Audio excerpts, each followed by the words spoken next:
续回来到新闻的现场，手路菜继续来看到老叶是台东上主要的一项农产品，嘛是包本能主要的配料，就是人咧讲的花啊。一般常常误会讲，敢若会当包本能。这款老叶对咱人的身体有好无歹，都一款树仔治疗师苦劝的老母，讲摕老叶来包菜包做内底啊。无想讲生理长热期，逐工敢若含量60粒尔，常常卖甲无货。 一岁加落，这不是普通的草仔粿，这是用老叶做的老叶菜包。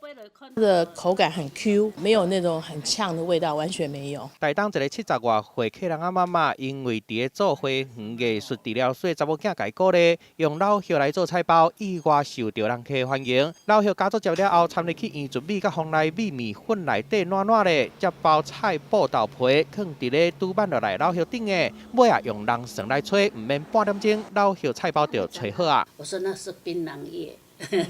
啊，槟榔叶可以吃了，你吃了怎么样？